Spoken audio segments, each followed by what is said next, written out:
कि मुश्किल से भाग जाना आसान होता है, हर पहलू ज़िंदगी का इम्तहान होता है। डरने वाले को मिलता नहीं कुछ ज़िंदगी में, लड़ने वाले के कदमों में जहान होता है। हेलो दोस्तों, मैं राजेंद्र स्वागत करता हूं आपके अपने चैनल टीम टीचिंग पर। आज बहुत बेहतरीन तरीके से हम ध्वनि के बारे में डिस्कस करने वाले हैं। ध्वनि जो कि साइंस का आज हम पहला वीडियो लेके आए हैं, उसमें हम बहुत बेहतरीन तरीके से ध्वनि टॉपिक को डिस्कस करने वाले हैं। ध्वनि के बारे में बहुत ही बेहतरीन से हम फैक्ट जानेंगे जो आने वाले एग्ज़ाम जैसे ग्रुप डी, पीईटी, यूपी लेखपाल, रेलवे और एसएससी में बार बार पूछे जाते हैं। उन्हीं को कलेक्ट करके यहाँ मैं वीडियो आपको पेश कर रहा हूँ। तो टॉपिक स्टार्ट करते हैं। ध्वनि ध्वनि का क्या होती है, क्या इसकी प्रॉपर्टी है, हम इसके बारे में बहुत अच्छे से जानेंगे। पहली स्लाइड में डिस्कस करने वाले हैं कि ध्वनि जो होती है वो जो यांत्रिक और अनुदैर्ध्य तरंग होती है उसे जो है माध्यम की ज़रूरत होती है और ध्वनि को भी माध्यम की ज़रूरत होती है। इसलिए ये यांत्रिक और अनुदैर्ध्य तरंग दोनों हैं। तो पेपर में पूछा जाता है कि ध्वनि तरंग कैसी तरंग है। ध्वनि तरंग कैसी तरंग है तो आपको बताना है कि यांत्रिक भी है और अनुदैर्ध्य भी है। बहुत बार बार पूछा जाता है ये क्वेश्चन, तो याद रखेंगे कि ध्वनि कैसी तरंग है तो यांत्रिक और अनुदैर्ध्य तरंग दोनों है। और एक बहुत इंपॉर्टेंट फैक्ट है कि ध्वनि निर्वात में नहीं चल सकती। पेपर में पूछा जाता है कि ध्वनि कहाँ नहीं चल सकती, निर्वात में नहीं चल सकती। क्यों नहीं चल सकती? वहाँ पे इसको माध्यम नहीं मिल पाता, तो ये वहाँ चल नहीं सकती। और हमारे वातावरण में माध्यम के रूप में धूल, कण, अन्य प्रकार की मिश्रित गैसें इसको चलने में मदद करती हैं। इतना हम बहुत अच्छे से समझेंगे, पेपर में समझ के चलेंगे तो हम क्वेश्चन को पक्का फोड़ देंगे। तो फर्स्ट स्लाइड आपको आशा है कि समझ में आ गई होगी। फिर से रिवीजन कर लेते हैं कि ध्वनि तरंगे कैसी तरंगे हैं। तो आपको टिक करना है कि यांत्रिक भी हैं और अनुदैर्ध्य भी हैं। कभी कभी ऑप्शन में यांत्रिक मिलेगा, कभी कभी अनुदैर्ध्य मिलेगा और कभी कभी ये दोनों मिलेगा, बोथ। तो आपको बहुत अच्छे से क्वेश्चन को अटेंड करना है, कंफ्यूज नहीं होना है। हम नेक्स्ट स्लाइड डिस्कस करते हैं।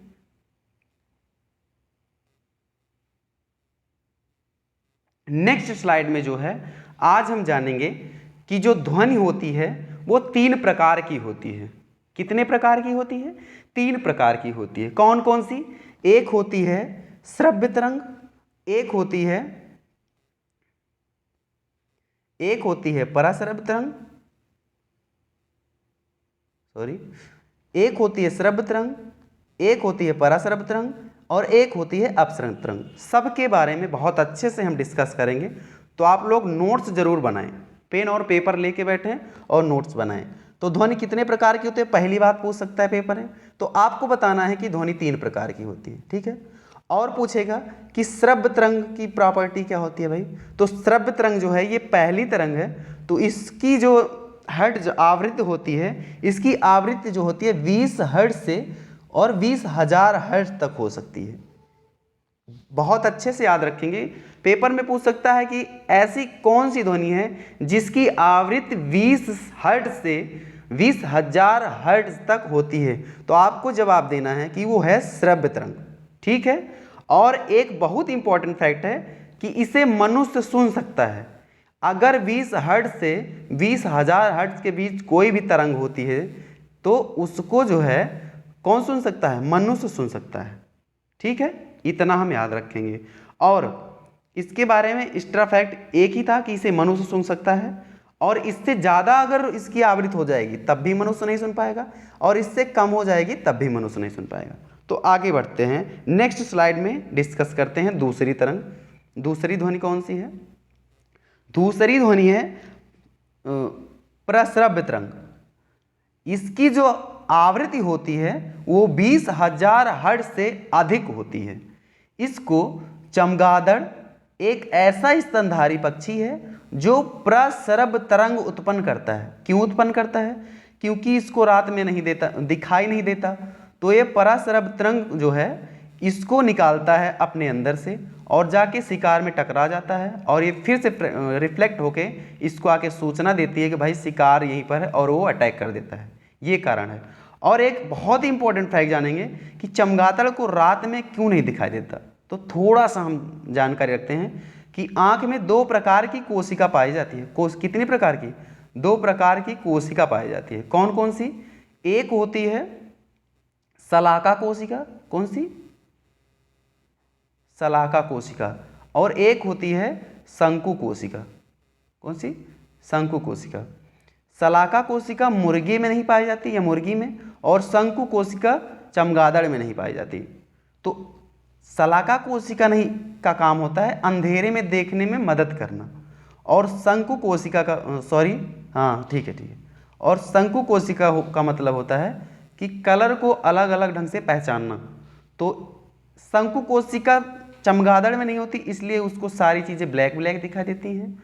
और शलाका कोशिका जो है ये चमगादड़ में नहीं होती है, मुर्गी में नहीं होती, इसलिए इसको रात में दिखाई नहीं देता है। इतना हम जानकारी रखेंगे। अब पूछेगा कि पराशरभ तरंग कौन कौन सुन सकता है। तो भाई चमगादड़ सुन सकता है, बिल्ली सुन सकता है, कुत्ता भी सुन सकता है, डॉल्फिन भी सुन सकती है। मतलब इतने लोग ऐसे हैं जो पराशरभ तरंग को सुन सकते हैं, और मनुष्य तो कभी नहीं सुन पाएगा। हम एक जानकारी रखेंगे कि जो मनुष्य होता है इसके आसपास बहुत सारी तरंगें घूमती रहती हैं और सुनाई क्यों नहीं देती? उसकी जो है आवृत्ति जो होती है 20,000 हर्ट्ज से अधिक होती है, इसलिए हमको सुनाई नहीं देती है। ठीक है, आगे नेक्स्ट स्लाइड में हम डिस्कस करेंगे तीसरी ध्वनि को। तीसरी ध्वनि जो होती है वो अपश्रव्य तरंग होती है। कौन सी होती है? तो अपश्रव्य तरंग होती है। इसकी जो आवृत्ति होती है 20,000 हर्ट्ज से कम होती है। ठीक है, कितनी होती है? 20,000 20 हर्ट्ज से कम होती है। ठीक है, और जो है भूकंप के द्वारा अपश्रव्य तरंग उत्पन्न होती है। क्वेश्चन बहुत इंपॉर्टेंट है, पेपर में पूछ सकता है कि भूकंप के द्वारा कौन सी तरंग उत्पन्न होती है या फिर कौन सी ध्वनि की तरंग उत्पन्न होती है। तो आपको बताना है कि अपश्रव्य तरंग उत्पन्न होता है, इंफ्रासोनिक इसको इंग्लिश में कहते हैं। ठीक है, सबसे पहले इसे हाथी व्हेल सुनता है, ये मनुष्य को नहीं सुनाई पड़ती। ठीक, आगे बढ़ेंगे और एक चीज जानकारी रखेंगे भाई, पूछ लेगा या फिर कि 1 मेगाहर्ट्ज कितना? 1 मेगाहर्ट्ज में कितने हर्ट्ज होते हैं? तो 10 की पावर 6 हर्ट्ज होते हैं। इसको नोट करेंगे भाई, इंपॉर्टेंट है कि 1 मेगाहर्ट्ज में कितने हर्ट्ज होते हैं? तो 10 की पावर 6 हर्ट्ज होते हैं। ठीक, आगे डिस्कस करेंगे। आगे है सोनार, बहुत इंपॉर्टेंट है, बार बार पेपर में पूछा जाता है कि सोनार का फुल नेम बताइए, सोनार का उपयोग बताइए। तो फुल नेम आपको बताना है साउंड नेविगेशन एंड रेंजिंग। फिर से साउंड नेविगेशन एंड रेंजिंग याद रखेंगे, बार बार पूछा जाता है। ऐसे शॉर्ट फॉर्म में भी पूछ लिया जाता है कि सोनार में एस का मतलब क्या होता है, तो आपको बताना है साउंड। ओ का मतलब क्या होता है, तो ये साउंड में ही ऐड है, यस ओ। ठीक है, एन का मतलब होता है नेविगेशन, और ए का मतलब होता है एंड, आर का मतलब होता है रेंजिंग। और इसका उपयोग जो होता है, सोनार का उपयोग जो होता है वो पानी में डूबी हुई या फिर समुद्र में डूबी हुई वस्तुओं का पता लगाता है। बताएंगे कि पानी में डूबी हुई या समुद्र में डूबी हुई वस्तुओं का पता कौन सा यंत्र लगाता है? तो भाई सोनार लगाता है। ठीक है, समझ में आ गया होगा क्योंकि यहाँ समझाने वाली कोई बात नहीं है। ठीक, नेक्स्ट स्लाइड में डिस्कस करेंगे फैदोमीटर। भाई बहुत बार पूछा गया है कि फैदोमीटर का उपयोग क्या है? फैदोमीटर का उपयोग क्या है? तो समुद्र की गहराई मापना। पूछेगा डायरेक्ट कि समुद्र की गहराई किस यंत्र से मापा जाता है, तो आपको बहुत अच्छे से उत्तर देना है कि फैदोमीटर, ये है फैदोमीटर। ठीक है, आगे बढ़ेंगे। आगे है रडार। जो रडार होता है इसका पहली बात तो फुल नेम याद रखेंगे, आर से रेडियो डिटेक्शन एंड रेंजिंग, ठीक है, रेडियो डिटेक्शन एंड रेंजिंग। सोनार का क्या था, साउंड नेविगेशन एंड रेंजिंग, ठीक। इसमें जो है रेडियो तरंग या सूक्ष्म तरंग का प्रयोग होता है, और इन दोनों में जो होता है, इसमें भी फैदोमीटर में भी और सोनार में भी पराश्रव्य तरंग का प्रयोग होता है। किस तरंग का, पराश्रव्य तरंग का, ठीक। आगे रडार हो गया। रडार का जो उपयोग होता है वो आसपास जो है उड़ने वाले, जो कभी हम देखते हैं कि आज भाई हेलीकॉप्टर, चीन का हेलीकॉप्टर भारत के रडार में आया या फिर कोई विमान रडार में आया, तो रडार से पता चलता है कि उसके आसपास जो यांत्रिक सामान आकाश में उड़ रहे हैं या मिसाइलें आकाश में उड़ रही हैं, तो उनका पता लगाता है। ये कैसे पता लगाता है, तो रेडियो तरंग भेजता है। तो रेडियो तरंग यहाँ से जाती है, आसमान में जाती है या फिर ऊपर जाती है, और जिस यंत्र में टकराती है और वहाँ से टकरा करके फिर ये वापस आती है और यहाँ कुछ साउंड करती है कि भाई यहाँ एक मिसाइल जा रहा है, आप उसको पकड़िए, ठीक है। रडार का आप मतलब समझ गए होंगे। आगे नेक्स्ट स्लाइड में हम डिस्कस करेंगे।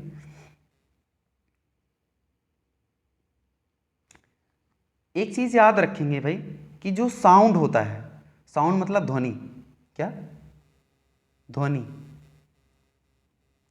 ध्वनि कुछ चीज़ों पर डिपेंड करता है, उसके बारे में हम थोड़ा जानकारी ले लेंगे। पेपर ऑफ व्यू से बहुत इंपॉर्टेंट है, तो आप लोग अच्छे से सुनिएगा कि जब टेम्परेचर बढ़ेगा, क्या, तापमान, जब तापमान बढ़ेगा तो ध्वनि भी बढ़ेगी, ठीक है। जब तापमान बढ़ेगा तो ध्वनि भी बढ़ेगी, हमेशा बढ़ेगी, ठीक है। इसीलिए 10 डिग्री सेल्सियस तापमान बढ़ाने पर 6 मीटर पर सेकेंड, कितना, 10 डिग्री सेल्सियस ताप बढ़ाने पर 6 मीटर प्रति सेकेंड ध्वनि की चाल बढ़ जाती है, याद रखेंगे। और 0 डिग्री पे चाल जो होती है ध्वनि की, वो 330 मीटर पर सेकेंड होती है। अब पूछ सकता है पेपर में कि 10 डिग्री टेम्परेचर बढ़ाने पर सामान्यतः ध्वनि कितनी हो जाएगी, तो 10 डिग्री पे 6 मीटर पर सेकेंड बढ़ जाता है, तो 330 तो ऐसे था, और 6 और जोड़ देंगे तो कितना हो जाएगा, 336। कितना बताना है, 336 मीटर पर सेकेंड हो जाएगा, ठीक। नेक्स्ट स्लाइड में डिस्कस करेंगे। आर्द्रता, आर्द्रता बढ़ाने पर भी ध्वनि की चाल बढ़ जाती है और घटाने पर बढ़ जाती है। याद रखेंगे, डायरेक्ट पेपर में पूछता है कि आर्द्रता का ध्वनि पर क्या प्रभाव पड़ता है, तो आपको आंसर करना है बढ़ाने पर आर्द्रता ध्वनि भी बढ़ेगी, ध्वनि की चाल भी बढ़ेगी, और आर्द्रता घटाने पर ध्वनि की चाल घट भी जाएगी, ठीक। एक बिल्कुल फैक्ट है, इसको याद ही रखना है, रट लेना है बिल्कुल। और दाब बहुत इंपॉर्टेंट है कि दाब का प्रभाव ध्वनि की चाल पर नहीं पड़ता, इतना याद रखेंगे, ठीक है। नेक्स्ट, अब हम कुछ ध्वनि की विशेषताएं पढ़ेंगे। क्या पढ़ेंगे, ध्वनि की विशेषताएं। ध्वनि 3 प्रकार की होती है भाई। ध्वनि कितने प्रकार की होती है, 3, 1, 2, 3। पहली ध्वनि है तारत्व। तारत्व को इंग्लिश में पिच कहते हैं, पिच। इसका मतलब होता है आवाज का पतलापन। याद रखेंगे कि पूछ लेगा पेपर में कि भाई तारत्व का मतलब क्या होता है, आंसर कीजिए, तो आपको सीधा बता देना है कि तारत्व का मतलब जो होता है वो आवाज का पतलापन होता है, ठीक है, याद रखेंगे। तो एक उदाहरण हम देखेंगे कि महिलाओं की आवाज जो होती है वो पुरुषों की आवाज से ज़्यादा तारत्वमय होती है। मतलब डायरेक्ट ऐसा समझेंगे कि महिलाओं की आवाज का तारत्व पुरुषों की आवाज के तारत्व से अधिक होता है, ठीक है। नेक्स्ट, प्रबलता, लाउडनेस इसे कहते हैं इंग्लिश में। प्रबलता डेसिबल में मापा जाता है भाई, और फोन में भी मापा जाता है, और इससे ध्वनि प्रदूषण भी मापा जाता है डेसिबल से और फोन से, ठीक है। और नंबर 3 होता है जो, उसे कहते हैं गुणवत्ता, क्वालिटी। पूछेगा पेपर में कि हारमोनियम और सितार की आवाज़ हम कैसे अलग अलग समझ जाते हैं कि हारमोनियम बज रहा है या फिर सितार बज रहा है। तो डायरेक्ट आंसर करना है भाई, गुणवत्ता के आधार पर होता है ऐसा, ठीक है। किसके आधार पर होता है? गुणवत्ता के आधार पर होता है। हमें आशा है कि ये स्लाइड भी आपको समझ में आ गई होगी। और नेक्स्ट कुछ नहीं, आज के लिए इतना ही। बहुत छोटा टॉपिक है लेकिन पेपर ऑफ व्यू से बहुत इंपॉर्टेंट है। तो प्लीज़ प्लीज़ प्लीज़ थोड़ा सा मेहनत करके नोट्स बना लेंगे, बिल्कुल फैक्ट लिख लेंगे। बहुत इंपॉर्टेंट टॉपिक है। अभी आगे भी ध्वनि की ही चर्चा की जाएगी सेकेंड वीडियो में। और भाई कैसा लगा वीडियो कमेंट बॉक्स में बताएं, और इस चैनल को सब्सक्राइब करें, लाइक करें और क्या करें, शेयर करें, शेयर करें, ठीक है। और वीडियो देखने के लिए बहुत बहुत धन्यवाद, बहुत बहुत थैंक यू। ऐसे ही हमारे वीडियो को देख देख कर अपना नॉलेज बढ़ाइए और पेपर के खोपड़ी में छेद करके आइए। Once again thanks for watching. Channel को सब्सक्राइब, लाइक और वीडियो पर कमेंट, वीडियो को शेयर जरूर करें, अपने अच्छे अच्छे ग्रुप में शेयर कर दें भाई, ताकि हमारा भी चैनल थोड़ा सा ग्रोथ कर जाए। तो आगे हम भी मौज मस्ती से सीखेंगे साइंस को। साइंस की पर डे ऐसे ही क्लासेस देता रहूँगा। और आज के लिए इतना ही। Thank you once again. जय हिंद, जय भारत।